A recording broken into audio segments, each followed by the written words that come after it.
Hare Krishna. Reading from Srimad Bhagavatam, first canto, chapter 1, text 2.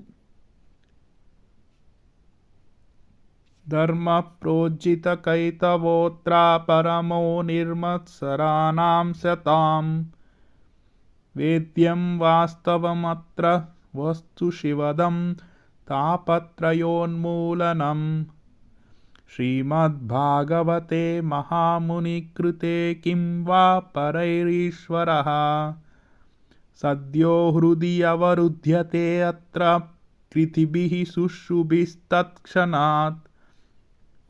Synonyms: Dharmaha, religiosity; Projita, completely rejected; Kaitavaha, covered by fruitive intention; Atra, herein; Paramaha, the highest; Nirmatsaranam, of the 100% pure in heart; Satam, devotees; Vedhyam, understandable; Vastavam, factual; Atra, herein; Vastu, substance; Shivadam, well-being; Tapatraya, threefold miseries; Unmoolanam, causing uprooting of; Srimad, beautiful; Bhagavate, the Bhagavata Purana; Mahamuni, the great sage Vyasadeva; Krite, having compiled; Kim, what is; Va, the need; Parai, others; Ishvaraha, the Supreme Lord; Sadhyaha, at once; Hrudi, within the heart; Avarudhyate, become compact;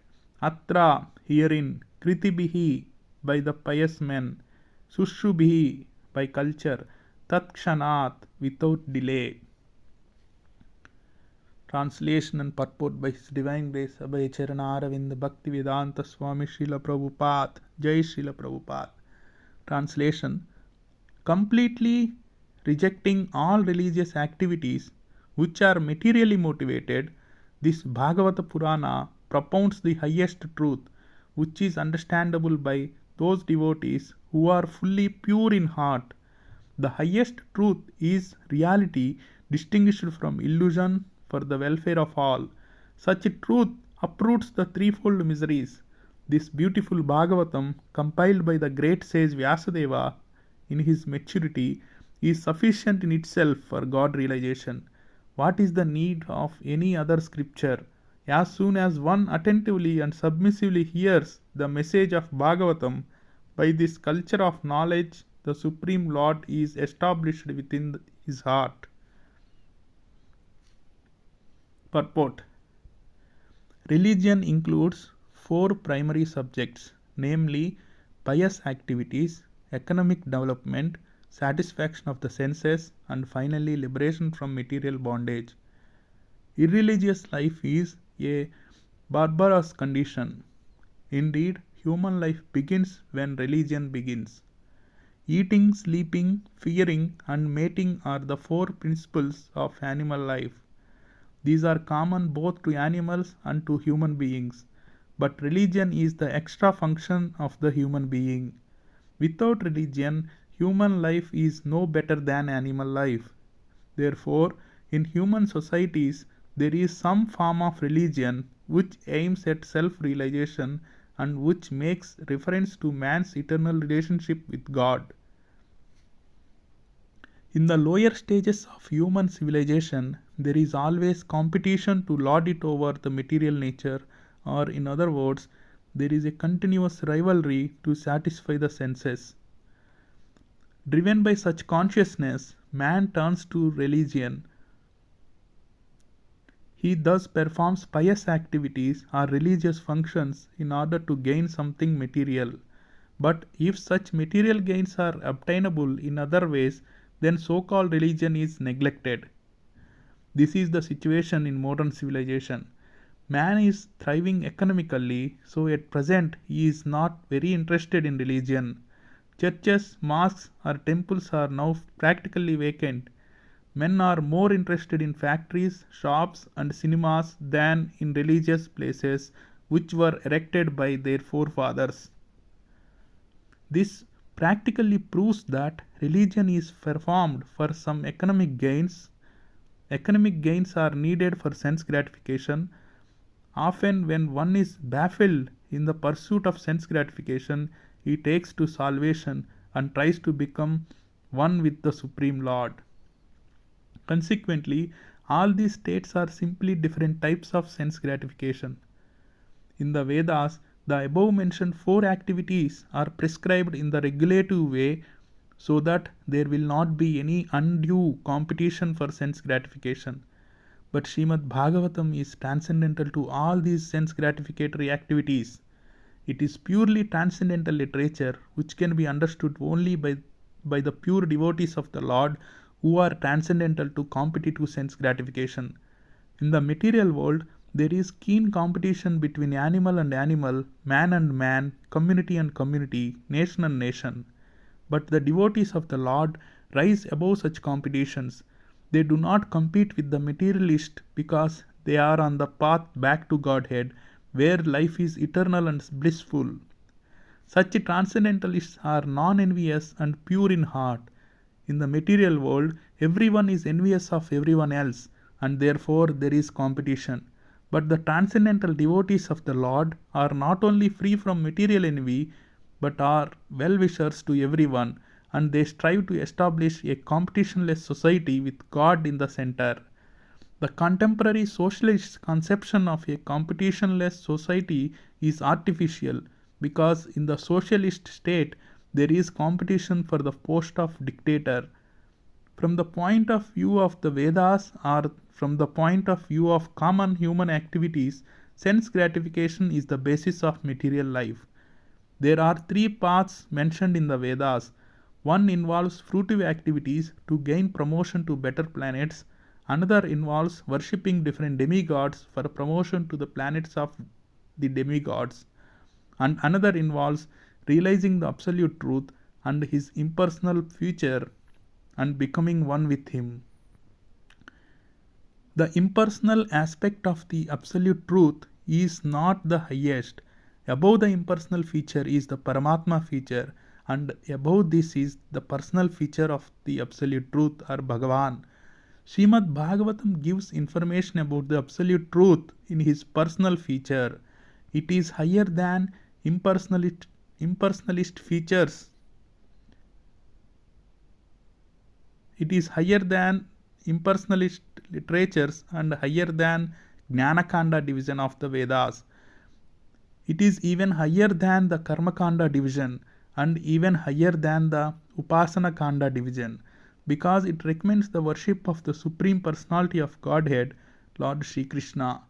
In the Karmakanda, there is competition to reach heavenly planets for better sense gratification, and there is similar competition in the Jnanakanda and the Upasana Kanda.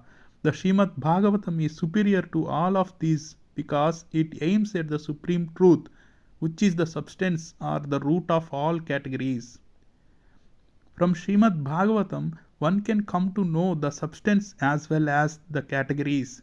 The substance is the absolute truth, the Supreme Lord, and all emanations are relative forms of energy.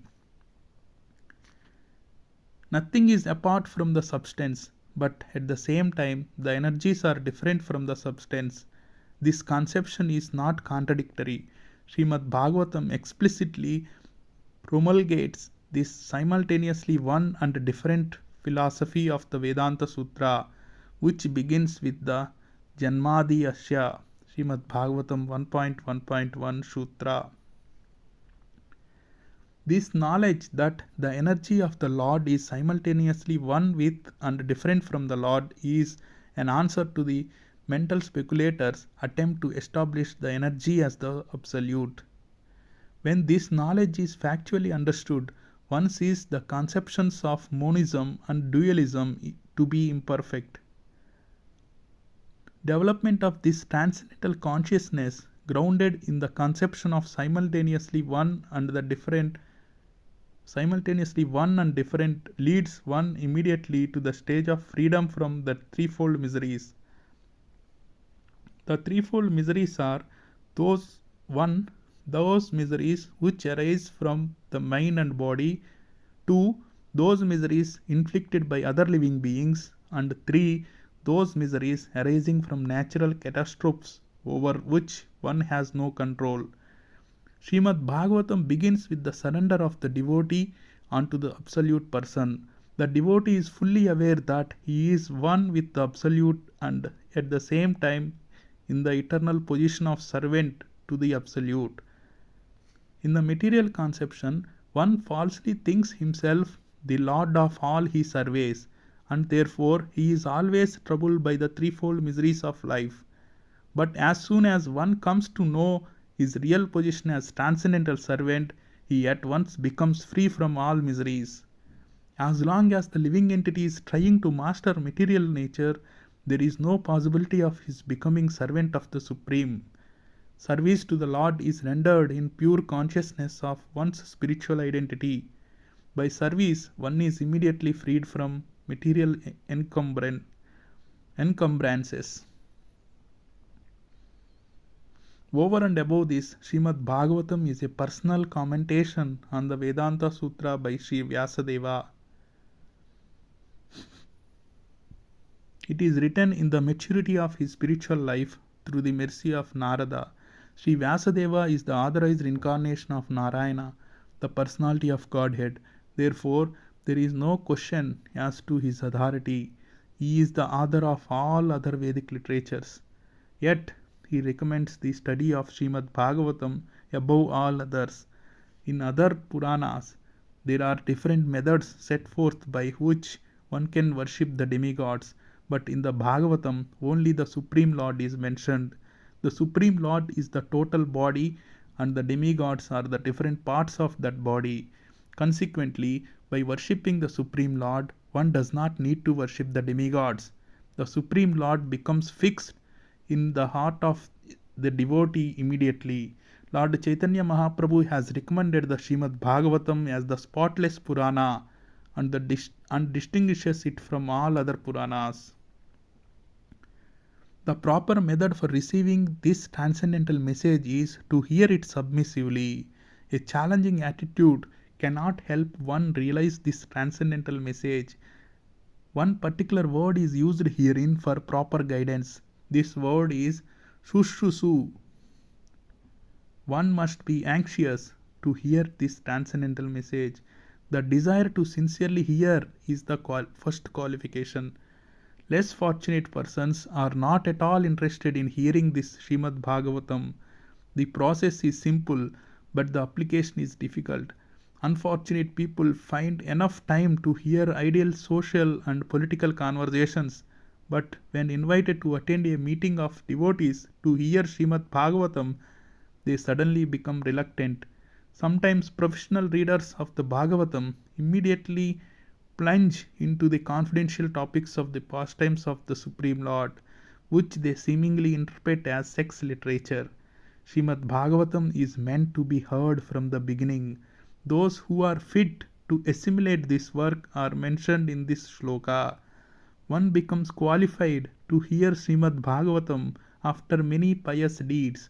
The intelligent person with thoughtful discretion can be assured by the great sage Vyasadeva that he can realize the Supreme Personality directly by hearing Srimad Bhagavatam, without undergoing the different stages of realization set forth in the Vedas.